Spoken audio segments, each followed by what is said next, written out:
মধ্যপ্রাচ্যে চলমান Iran Israel যুক্তরাষ্ট্র উত্তেজনার মাঝেই সবচেয়ে বেশি আলোচনায় যে দেশের নাম উঠে আসছে তা হলো রাশিয়া। শুরু থেকেই সবার প্রশ্ন ছিল এই সংঘাতে ইরানের ঘনিষ্ঠ মিত্র রাশিয়ার ভূমিকা কি হবে। প্রথম দিকে কূটনৈতিকভাবে কয়েকটি সংক্ষিপ্ত নিন্দা বার্তা দিল, তাতে সন্তুষ্ট হতে পারেনি ইরান সমর্থক। প্রত্যাশা ছিল আরও দৃঢ় অবস্থানের, সেই কারণে সংঘাত ইস্যুতে সমালোচনার মুখে পড়তে হয় মস্কোকে। তবে এবার হয়তো সেই সমালোচনার অবসান ঘটতে চলেছে।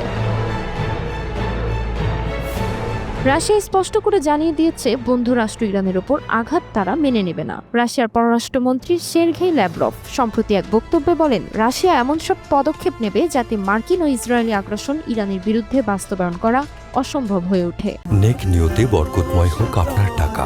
ইউসিবি ইসলামিক ব্যাংকিং একটি পরিপূর্ণ ইসলামিক ব্যাংকিং ব্যবস্থা।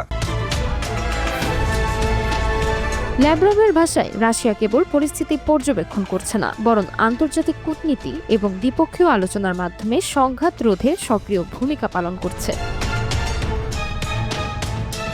তিনি জানান, রাশিয়া মধ্যপ্রাচ্যের বিভিন্ন দেশের সঙ্গে এবং আন্তর্জাতিক সংস্থাগুলোর সঙ্গে, বিশেষ করে জাতিসংঘ নিরাপত্তা পরিষদ ও সাধারণ পরিষদে ইরান ইস্যুতে সংলাপ চালিয়ে যাবে। মস্কোর লক্ষ্য এমন একটি পরিস্থিতি তৈরি করা যাতে যুক্তরাষ্ট্র ও ইসরায়েলের সামরিক অভিযান বাস্তবে কার্যকর করা কঠিন হয়ে পড়ে। এ সময় ল্যাভরভ যুক্তরাষ্ট্রের চলমান সামরিক অভিযান অপারেশন এপিক ফিউরির সমালোচনা করেন।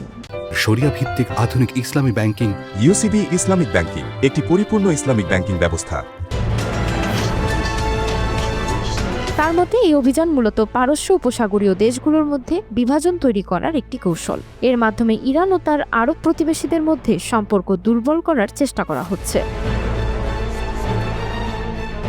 ল্যাভরভ আরও সতর্ক করে বলেন, এই সংঘাত শুধু সামরিক নয়, এটি আঞ্চলিক রাজনৈতিক ভারসাম্য বদলে দিতে পারে। রাশিয়ার দৃষ্টিকোণ থেকে পারস্য উপসাগরের দেশগুলোর মধ্যে বিভাজন মানেই বৃহত্তর অস্থিরতা।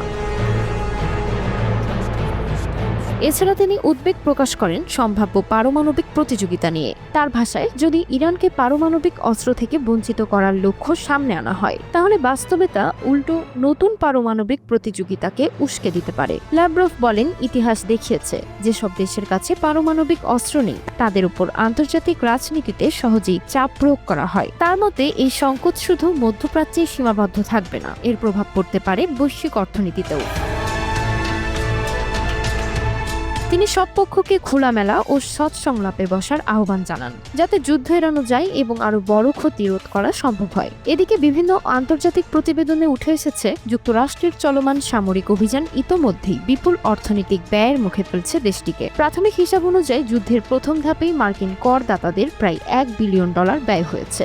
বিশ্লেষকরা বলছেন, যদি সংঘাত দীর্ঘায়িত হয় তাহলে সরাসরি সামরিক ব্যয় $40 থেকে $95 বিলিয়ন পর্যন্ত পৌঁছাতে পারে। আর এর ফলে বৈশ্বিক বাজারেও বড় ধরনের অর্থনৈতিক প্রভাব পড়ার আশঙ্কা রয়েছে। তাই পরিষ্কার বার্তা রাশিয়ার, ইরানকে লক্ষ্য করে যে কোনো আগ্রাসন ঠেকাতে সব ধরনের কূটনৈতিক ও আন্তর্জাতিক উদ্যোগ নিতে প্রস্তুত মস্কো।